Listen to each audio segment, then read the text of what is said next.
খ খালের ওয়াসা নির্ধারিত সীমানা পিলার। দখল দোসরে ঢাকার খালগুলো যেন ড্রেন। সরকারি নথি ২৬টি বললেও টিকে আছে ২-১টি।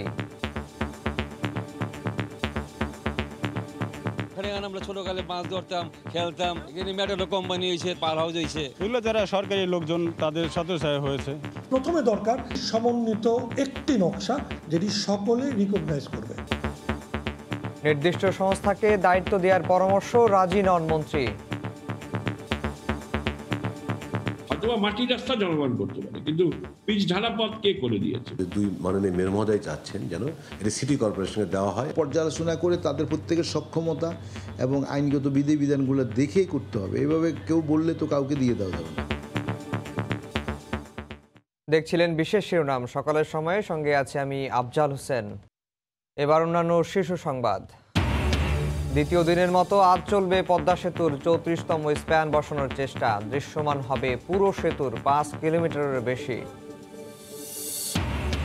পড়ে থাকা ১২টি উড়োজাহাজ নিয়ে বিপাকে শাহজালাল বিমানবন্দর। বাজেয়াপ্তের পর নিলামে বিক্রি না করা হলে করা হবে ধ্বংস। শারদীয় দুর্গোৎসবের মহানবমী আজ। মণ্ডপে মণ্ডপে বিদায়ের সুর। বিসর্জনের আগে প্রাণ ভরে প্রতিমা দেখবেন দর্শনার্থীরা।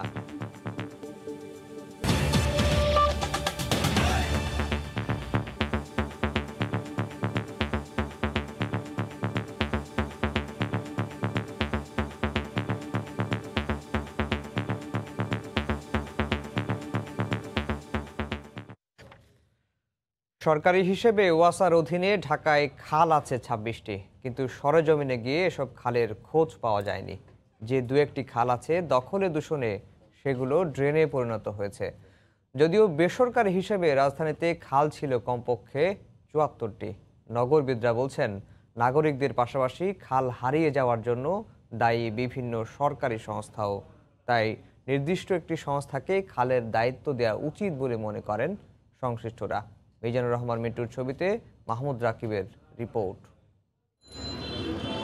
রাজধানীর অন্যতম পুরানো খাল আদি বুড়িগঙ্গা, যা বুড়িগঙ্গাকে সংযুক্ত করেছে ধলেশ্বরী ও তুরাগের সাথে। তবে সেই আদি বুড়িগঙ্গা এখন রাজনৈতিক ও প্রশাসনিক আশ্রয় প্রশ্রয়ে, অযত্ন অবহেলায়, সরকারি বেসরকারি প্রতিষ্ঠানের দখলে দূষণে হারিয়ে গেছে তথাকথিত সভ্যতার উন্নয়নে। একই অবস্থা মোহাম্মদপুরের বসিলা এলাকার কাটাসুর ও রামচন্দ্রপুর খালেরও। এগুলো সব খালা ছিল এখানে, আর এখানে আমরা ছোটকালে মাছ ধরতাম, খেলতাম। এখানে মেটাডো কোম্পানি হয়েছে, পার হাউস হয়েছে। মধুয়াজি সিটি এরা এই জায়গাটার বরাদ করছে। এগুলো যারা সরকারি লোকজন তাদের সাথে হয়েছে। বেসরকারি গবেষণা প্রতিষ্ঠান রিভার অ্যান্ড ডেল্টা রিসার্চ সেন্টারের হিসেব অনুযায়ী ঢাকা শহরে ৭৪টি খালের অস্তিত্ব থাকলেও তা প্রায় সব মৃত। এটি হলো ঢাকার অন্যতম পুরাতন কল্যাণপুর খ খালের ওয়াসা নির্ধারিত সীমানা পিলার। স্থানীয়ভাবে যে খালটি গোদাখালী খাল হিসেবে পরিচিত। স্থানীয়দের দাবি, এখানকার কয়েকজন বাড়িওয়ালা মিলে এই খালটির প্রায় ১২ ফুট জায়গা দখল করে এই সড়কটি তৈরি করেছেন, যার ফলে এই খালটি এখন পুরোপুরি মৃত অবস্থায় রয়েছে। এখানে ওনারা মাটি ফেলায়া বাঁশ দিয়ে জায়গাটা দখল করে নিচ্ছে। বিল্ডিং এর মালিক যারা যারা আছে ওনারা করছে এগুলো। এখানে একটা বক্স কালভার্ট করছে, ওখানে ময়লা দিয়ে আটকে পুরো পানিটা আটকে যায়। পরিবেশবিদরা বলছেন সংশ্লিষ্ট সংস্থা ওয়াসা, পানি উন্নয়ন বোর্ড, সিটি কর্পোরেশন, জেলা পরিষদ কিংবা রাজুক সবাই উদাসীন বলেই খালগুলো অস্তিত্ব হারিয়েছে। খালের মাঝখানে কালভার্ট করা, খালের মাঝখানে বন্ধ করে রাস্তা করা, এগুলো রাষ্ট্রই করেছে। প্রথমে দরকার একটি সমন্বিত একটি নকশা যেটি সকলে রিকগনাইজ করবে। খালের দুরবস্থার জন্য একে অপরকে দায়ী করে নির্দিষ্ট একটি সংস্থাকে দায়িত্ব দেওয়ার কথা বলছে ওয়াসা ও সিটি কর্পোরেশন। অথবা মাটির রাস্তা জনগণ করতে পারে, কিন্তু পিচ ঢালা পথ কে করে দিয়েছে? পিচ ঢালা পথ তো জনগণ করেনি, কোনো না কোনো সংস্থা করেছে। কয়েকটা জায়গায় আমরা চিঠিও দিয়েছি, খালকে দখল করে রাস্তা বানানো হয়ে গিয়েছে। সিটি কর্পোরেশন করেছে এবং আমরা আপত্তি জানিয়েছি। যাদের পারমিশন নিয়ে এগুলো হচ্ছে তাদের হয়তো বা তদারকির অভাব বা তাদের জনবলের অভাব। আমাদের দুই মাননীয় মেয়র মহোদয় চাচ্ছেন যেন এটা সিটি কর্পোরেশনকে দেওয়া হয় এবং সিটি কর্পোরেশন যেন এটা রক্ষণাবেক্ষণ করে। তবে তাতে রাজি নন স্থানীয় সরকার মন্ত্রী। দায়িত্ব ওয়াসাকে দেবো কিনা, ওয়াটার বোর্ডকে কতটুকু থাকবে, আর রাজু কতটুকু করবে, সিটি কর্পোরেশন কতটুকু করবে, এগুলো পর্যালোচনা করে তাদের প্রত্যেকের সক্ষমতা এবং আইনগত বিধিবিধানগুলো দেখেই করতে হবে। এভাবে কেউ বললে তো কাউকে দিয়ে দেওয়া যাবে না। খাল উদ্ধারে প্রয়োজনে জমি অধিগ্রহণ করা হবে বলেও জানান তারা। মাহমুদ রাকিব, সময় সংবাদ, ঢাকা। দ্বিতীয় দিনের মতো আজ পদ্মা সেতুর 34তম স্প্যান বসানোর চেষ্টা করা হবে। গতকাল তীব্র বাতাস আর আলোর স্বল্পতার কাছে মানতে হয় হার। এই মুহূর্তে মাওয়ায় আছেন রিপোর্টার এহসান জুয়েল। বিস্তারিত জানতে সরাসরি চলে যাচ্ছি তার কাছে। জুয়েল। আফজাল, প্রথম দিনের ব্যর্থ চেষ্টা শেষে আজ দ্বিতীয় দিনের মতো চেষ্টা করা হবে পদ্মা সেতুতে 34তম স্প্যানটি বসানোর। সেতুর 7 ও 8 নম্বর পিলারে এই স্প্যানটি বসানো হবে। আর এই পিলার দুটির কাছেই গতকাল রাতভর এই স্প্যানটিকে পাহারা দিয়ে রাখা হয়েছে, অর্থাৎ এটিকে পিলারের কাছে নিয়ে আসা হয়েছে। এখন শুধুমাত্র তুলে দেওয়ার আনুষ্ঠানিকতাটুকু বাকি, সেটি মূলত আজকে হবে। তবে তার আগে যে স্প্যানটি নিয়ে ক্রেনটি এসেছে ওই ক্রেনটিকে দুই পাশে নোঙর করতে হবে, অর্থাৎ শক্ত মোটা দড়ি দিয়ে কেবল দিয়ে ক্রেনটিকে বেঁধে ফেলতে হবে নদীর তলদেশে মাটির সঙ্গে। সেই কাজটি সম্পূর্ণ হওয়ার পরে এটিকে আসলে পিলারের সমান উচ্চতায় তুলে আগের যে 4টি স্প্যান এখানে আছে সেই 4টি স্প্যানের সঙ্গে জোড়া দিতে হবে। অর্থাৎ আরও ঘন্টা 2-3 কাজ বাকি আছে। যদিও সকাল 8টায় কাজ শুরু হওয়ার কথা ছিল, তবে এখন পর্যন্ত সকাল 8টায় আমরা কাজ শুরু হওয়ার কোনো লক্ষণ দেখতে পাইনি। হয়তো আরও কিছুক্ষণ পরে সেটি শুরু হবে। যেহেতু গতকালই অনেকটুকু কাজ এগিয়ে রাখা সম্ভব হয়েছে, আশা করছি নতুন করে কোনো জটিলতা না হলে আজকে দুপুর নাগাদ পদ্মা সেতুতে 34তম স্প্যানটি দৃশ্যমান হবে। একই সঙ্গে দৃশ্যমান হবে 5100 মিটারের পদ্মা সেতু। মূলত মাওয়া প্রান্তে এই কাজ বাকি, জাজের প্রান্তে কাজ অনেক দূরে এগিয়ে গেছে, প্রায় শেষের দিকে। মাওয়া প্রান্তে যে কাজগুলো বাকি আছে, খালি পিলার আছে, সেই পিলারগুলোতে একটি একটি করে স্প্যান যোগ করা হচ্ছে। 1 সপ্তাহ, 5 দিন, 6 দিনের ব্যবধানে যোগ করা হচ্ছে। আজকে যে স্প্যানটি যোগ হতে যাচ্ছে, স্প্যানটি 6 দিনের ব্যবধানে যোগ হতে যাচ্ছে। অর্থাৎ খুব বেশি সময় নয়, একেবারে 1 সপ্তাহের কম বিরতিতে নতুন করে স্প্যান যোগ করা সম্ভব হচ্ছে। এর আগে পদ্মা সেতুতে সর্বনিম্ন সময় লেগেছিল একটি স্প্যান যোগ করতে 7 দিন। এবার 6 দিনের ব্যবধানে যদি যোগ করা হয় তবে এটি হবে দ্রুততম সময়ে পদ্মা সেতুতে নতুন যোগ করা কোনো স্প্যান। এবং একই সঙ্গে আজকে স্প্যানটি যোগ হয়ে গেলে আর মাত্র 7টি স্প্যান বাকি থাকবে। এই 7টি স্প্যানের সবগুলো মাওয়া প্রান্তে বসাতে হবে। 2টি মডিউলের কাজ বাকি, একটি মডিউলের কাজ প্রায় শেষের দিকে, দ্বিতীয় মডিউলের কাজ আজকে শুরু করা হয়েছে। অর্থাৎ যে লক্ষ্য নির্ধারণ করা হয়েছে আগামী 10 ডিসেম্বরের মধ্যে সবগুলো স্প্যান বসে ফেলা, তার পথে এক ধাপ করে এগিয়ে যাচ্ছে পদ্মা সেতুর প্রকৌশলীরা। এখন পর্যন্ত এই ছিল আমার কাছে সর্বশেষ আপডেট। যদি এরপর কাজ শুরু হয় সেটি আপনাদের পরবর্তী ঘন্টায় আশা করি জানাতে পারবো। আফজাল। আজ বসছে পদ্মা সেতুর 34তম স্প্যান, সে খবর জানাতে মাওয়া থেকে আমাদের সঙ্গে যুক্ত হয়েছিলেন সহকর্মী এহসান জুয়েল। হযরত শাহজালাল আন্তর্জাতিক বিমানবন্দরে পড়ে থাকা 12টি উড়োজাহাজ নিয়ে বিপাকে পড়েছেন কর্তৃপক্ষ। বাজেয়াপ্তের পর নিলামের মাধ্যমে বিক্রি কিংবা ধ্বংস করার সিদ্ধান্ত নেওয়া হয়েছে। এরই মধ্যে 9টি ডি রেজিস্ট্রেশন করা হয়েছে। তবে মালিক খুঁজে না পাওয়ায় এশিয়ান এয়ারওয়েজের একটি উড়োজাহাজ নিয়ে বেঁধেছে বিপত্তি। বিস্তারিত জানাচ্ছেন হাজেরা শিউলি। বছরের পর বছর শাহজালাল আন্তর্জাতিক বিমানবন্দরের কার্গো ভিলেজের অ্যাপ্রন এরিয়া দখল করে থাকা এই উড়োজাহাজগুলোর বেশিরভাগই বন্ধ হয়ে যাওয়া এয়ারলাইন্সের। এর মধ্যে ইউনাইটেড এয়ারওয়েজের 8টি, জিএমজির 1টি, এশিয়ান এয়ারলাইন্সের 1টি ও রিজেন্টের 2টি। বিমানবন্দরের স্বাভাবিক কার্যক্রম ও উড়োজাহাজে পার্কিং সংকটের কারণে বারবার চিঠির পরেও এয়ারলাইন্সগুলো সাড়া না দেওয়ায় সম্প্রতি 9টি বিমান ডি রেজিস্ট্রেশন করে কর্তৃপক্ষ। ডি রেজিস্ট্রেশন করা হয়েছে, পরবর্তীতে এগুলোতে আমরা আইনি প্রক্রিয়ার মাধ্যমে বাজেয়াপ্ত করব। বাজেয়াপ্ত করে তারপরে আমরা আমাদের হয়তো অকশন করব, আর যেগুলো অকশনযোগ্য আর যেগুলো ধ্বংস করতে হলে করে ফেলবো। বাট আমাদের অপারেশন চালু রাখার জন্য এগুলোকে এখান থেকে সরাতে হবে। আপাতত 11টি উড়োজাহাজ নতুন টারমাকে রাখা হয়েছে। তবে বারবার হাত বদল হওয়া এশিয়ান এয়ারওয়েজের উড়োজাহাজ নিয়ে বিপাকে পড়েছে কর্তৃপক্ষ। বিমানটার অবস্থা খুব একটা ভালো না, চাকা বসে যাওয়া, মানে এটাকে সরাতে হলে ওই কোম্পানির একটা অ্যাসিস্ট্যান্ট দরকার। মালিকানা কোন সংস্থাকে দেয় সেটা বুঝতে পারছি না, যার কারণে আমি চিঠি দিয়েছি সিভিল এভিয়েশন হেডকোয়ার্টারে, ফ্লাইট স্ট্যান্ডার্ড এবং রেগুলেশন দপ্তরে, তারা যাতে করে এই বিমানটি কার মালিকানা নিরূপণ করে প্রয়োজনীয় ব্যবস্থা নেওয়ার জন্য। এদিকে করোনাকালে বন্ধ হয়ে যাওয়া রিজেন্ট বলছে বিমানবন্দরে পড়ে থাকা তাদের 2টি উড়োজাহাজই নিবন্ধিত, খুব শিগগিরই মেরামত বা বিক্রি করে দেওয়া হবে। এছাড়া ডিসেম্বরে ফ্লাইট চালুর প্রত্যাশা জানিয়েছে বিমান সংস্থাটি। আমাদের খালি 2টাই এয়ারক্রাফট আছে, একটার ইঞ্জিন অলরেডি আসতেছে এবং আমরা এটা ডিসিশন নিচ্ছি যে উইদিন ডিসেম্বরের ভিতরে আইদার আমরা এটাকে অপারেশন করব, নাহলে এগুলিকে বিক্রি করে দেবে। সিভিল এভিয়েশন চেয়ারম্যান মহোদয়ের সঙ্গে রিজেন্টের চেয়ারম্যানের সঙ্গে কথা হয়েছিল, আবার নতুন করে স্টার্ট করতেছি নতুন স্ট্র্যাটেজি দিয়ে। রিজেন্ট সহ বন্ধ হয়ে যাওয়া এয়ারলাইন্সগুলোর কাছে সিভিল এভিয়েশনের বকেয়া পাওনা প্রায় 800 কোটি টাকা। হাজারের শিউলি, সময় সংবাদ, ঢাকা। আজ মহানবমী, মণ্ডপে মণ্ডপে বিদায়ের সুর। আগামীকাল প্রতিমা বিসর্জনের সমাপ্তি ঘটবে শারদীয় দুর্গোৎসবের। এই মুহূর্তে রাজধানীর ঢাকেশ্বরী মন্দিরে আছেন সহকর্মী মৌসুমী ইসলাম। সরাসরি যাচ্ছি তার কাছে। মৌসুমী। আফজাল, দুর্গাপূজার মহানবমীর যে আনুষ্ঠানিকতা সেটি কিন্তু সকাল 7:30টায় শুরু হয়ে গেছে এবং সেটি এখনও চলছে। এবং এই যে আনুষ্ঠানিকতা, মহানবমীর আনুষ্ঠানিকতা, সেটি প্রায় 10টা পর্যন্ত চলবে। দুর্গাপূজার এই মহানবমীর যে আনুষ্ঠানিকতা সেটি শুরু হয়েছে দর্পণ স্নানের মাধ্যমে এবং এখন চলছে বিহিত পূজা। বিহিত পূজায় ঢাকের বোলে এবং নানা রকম বাদ্যের তালে তালে কিন্তু এই বেলপাতা, বিভিন্ন ধরনের ফুল এবং নানা আচার অনুষ্ঠানের মাধ্যমে কিন্তু তারা এই বিহিত পূজা করছেন। আমি ঢাকেশ্বরী মন্দিরে আছি। এই ঢাকেশ্বরী মন্দিরে কিন্তু এই করোনা পরিস্থিতির কারণে ষষ্ঠী থেকেই কিন্তু অনলাইনের মাধ্যমে ভক্তরা যাতে অঞ্জলি দিতে পারেন সেই ব্যবস্থাও কিন্তু করা হয়েছে।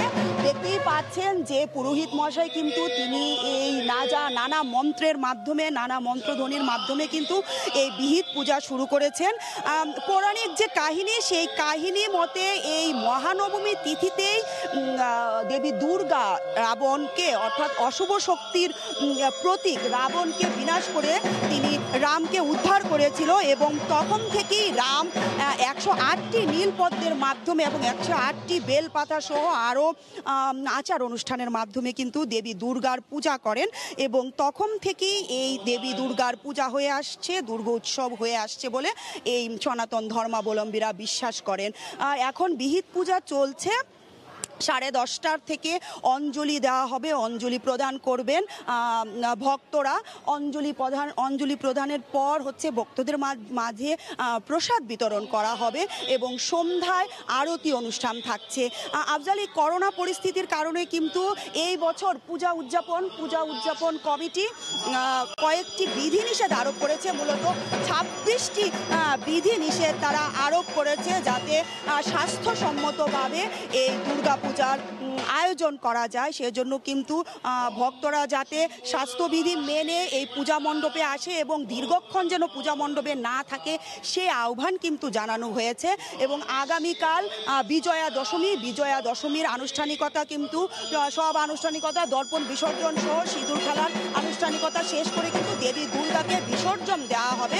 এবং এই বছর করোনা পরিস্থিতির কারণে কিন্তু শোভাযাত্রার আয়োজন থাকছে না। অর্থাৎ এই বছর দুর্গাপূজা কিন্তু এই করোনা পরিস্থিতির কারণে সার্বজনীন যে উৎসব বলা হয় সেই সার্বজনীন উৎসব না হয় সেটি কিন্তু পূজা। তারা বলছেন, পুরোহিত সহ ভক্তরা বলছেন যে এই বছর পূজার আয়োজন করা হয়েছে, সার্বজনীন উৎসব বলা যাবে না। তো এই মুহূর্তে আমার কাছ থেকে এই ছিল সবশেষ। রাজধানী ঢাকেশ্বরী মন্দির থেকে শারদীয় দুর্গোৎসবের খবর জানাতে আমাদের সঙ্গে যুক্ত হয়েছিলেন সহকর্মী মৌসুমী ইসলাম। সকালের সময় আরও থাকছে। যুক্তরাষ্ট্রের প্রেসিডেন্ট নির্বাচনে আগাম ভোট দিলেন ট্রাম্প। ফ্লোরিডায় বাইডেনের পক্ষে প্রচারণায় বারাক ওবামা। জন্মের পরপরই রুখে দেওয়া সম্ভব শিশুর শারীরিক ও বুদ্ধি প্রতিবন্ধিতা। এর মাধ্যমে সমাজে কমানো সম্ভব প্রতিবন্ধী বা বিকলাঙ্গ শিশুর সংখ্যাও।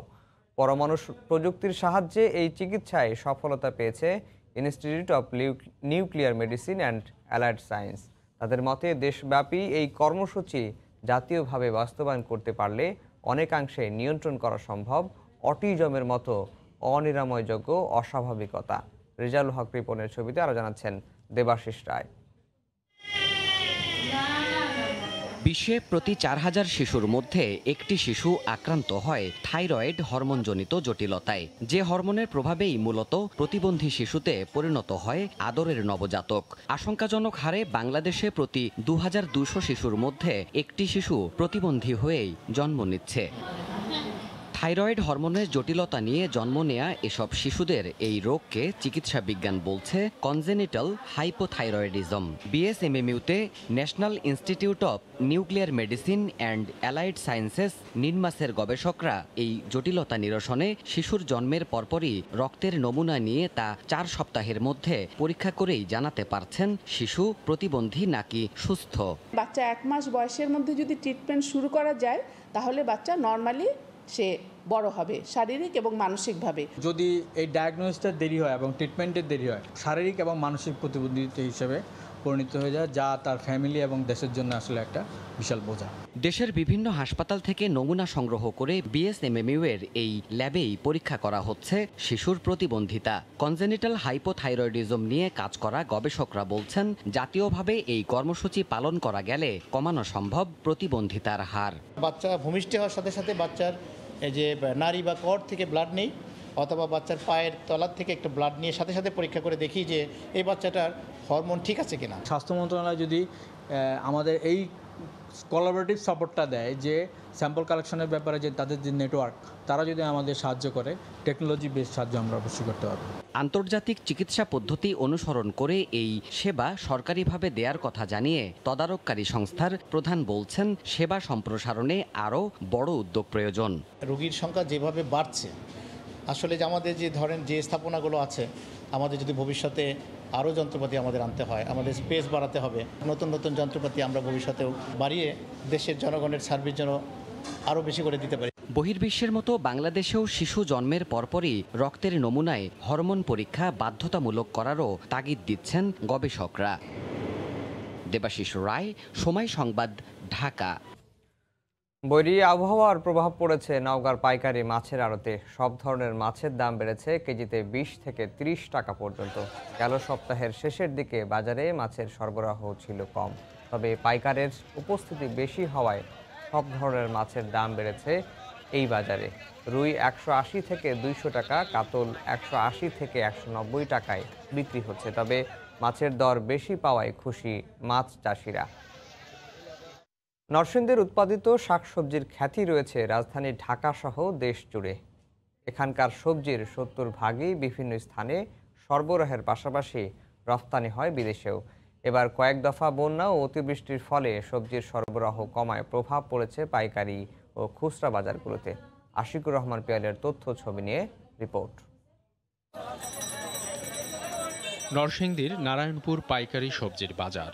আগে যেখানে গড়ে প্রায় 1.5 থেকে 200 কৃষক হাজির হতেন সবজি নিয়ে, এখন সংখ্যা নেমে এসেছে অর্ধশততে। একই অবস্থা জেলার পাইকারি সবজি বাজারগুলোতেও। কৃষকরা বলছেন, মৌসুমের শুরুতে বন্যা ও অতিবৃষ্টিতে বেগুন সহ বেশ কিছু জাতের সবজি নষ্ট হয়ে যাওয়ায় বাজারে বিক্রির জন্য সবজি কম আনছেন। তবে চাহিদা বাড়ায় ভালো দাম পাচ্ছেন তারা। কাঁচামালের লেট ঘন্টা ঘন্টা খালি বাড়ে, কমে না। পেঁপে কিনছি আপনার 1000 টাকা, আর কারো কিনছি আপনার 45, 47, 50। সবজির দাম কেজিতে বেড়েছে 15 থেকে 30 টাকা পর্যন্ত। পাইকারি ক্রেতারা বলছেন, সবজির চাহিদা ব্যাপক, আর মাঠে পর্যাপ্ত সবজি না থাকায় বেশি মূল্য দাবি করছে কৃষকরা। দ্বিতীয়বার নিউটে একবার দিল্লি লাগাইছি নিলেও সে আমি 7 গণে 7 কেজি কার্পল আনছি আমি। বৃষ্টির কারণে নষ্ট হয়ে গেছে, তার জন্য বৃষ্টি এখন সবজির ভালো। কয়েকদিনের মধ্যেই শীতকালীন সবজি বাজারে আসলে দাম কমে আসবে বলে মনে করে জেলা কৃষি অধিদপ্তর। আগামী 15-20 দিনের ভিতরে, বিশেষ করে নভেম্বরের প্রথম সপ্তাহের দিকে হয়তো শীতকালীন সবজি বাজারে আসলে সবজির দাম কমে যাবে। জেলায় 7,850 হেক্টর জমিতে সবজি চাষাবাদ হয়েছিল, আর আসন্ন শীতকালীন মৌসুমে চাষাবাদের লক্ষ্যমাত্রা 10,000 হেক্টর। সময় সংবাদ, নরসিংদী। দেশের বাইরের খবর। যুক্তরাষ্ট্রের প্রেসিডেন্ট নির্বাচনে আগাম ভোট দিয়েছেন মার্কিন প্রেসিডেন্ট ডোনাল্ড ট্রাম্প। শনিবার ফ্লোরিডায় ওয়েস্ট পাম বিচে ভোট দেওয়ার পর তিনি নর্থ ক্যারোলাইনায় সমাবেশে বক্তব্য রাখেন। অন্যদিকে ভোটের যুদ্ধক্ষেত্র হিসেবে পরিচিত পেনিসিলভানিয়ায় জো বাইডেন এবং ফ্লোরিডায় তার পক্ষে প্রচারণা চালিয়েছেন সাবেক প্রেসিডেন্ট বারাক ওবামা। এদিকে শনিবার থেকে নিউ ইয়র্কে শুরু হয়েছে আগাম ভোট। নিউ ইয়র্ক থেকে বিস্তারিত জানাচ্ছেন হাসানুজ্জামান সাকি। নিউ ইয়র্কে জন্ম আর প্রেসিডেন্ট হিসেবে রাজধানী ওয়াশিংটন ডিসির হোয়াইট হাউসে থাকলেও ডোনাল্ড ট্রাম্প ফ্লোরিডার ওয়েস্ট পাম বিচের ভোটার। সেখানেই শনিবার সকালে আগাম ভোট দেন তিনি। পরে ডোনাল্ড ট্রাম্প ঝুলন্ত অঙ্গরাজ্য নর্থ ক্যারোলাইনার গ্রামাঞ্চলে ও ওহাইও অঙ্গরাজ্যে নির্বাচনী সমাবেশ করেন। সেখানে আবারও দ্ব্যর্থহীনভাবে বলেন তিনি নির্বাচনে জয়ী হবেন। Fighting foreign wars and defending foreign borders, but now এদিন নির্বাচনী যুদ্ধক্ষেত্র পেনসিলভেনিয়ায় প্রচারণা চালিয়েছেন ডেমোক্রেটিক প্রেসিডেন্ট প্রার্থী জো বাইডেন। অপরদিকে সামাজিক দূরত্ব মেনে বাইডেনের পক্ষে ফ্লোরিডায় গাড়ি সমাবেশে অংশ নেন বারাক ওবামা। ট্রাম্প তার প্রেসিডেন্টের দায়িত্ব মোটেও গুরুত্বের সাথে নেননি। তিনি কেবল নিজের বন্ধু আর স্বজনদের সাহায্য করেছেন, জনগণকে নয়।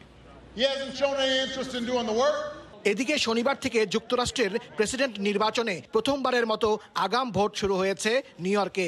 দীর্ঘ লাইনে বাংলাদেশিরাও ভোট দিচ্ছেন। এই প্রথম নিউ ইয়র্কে আর্লি ভোট হলো।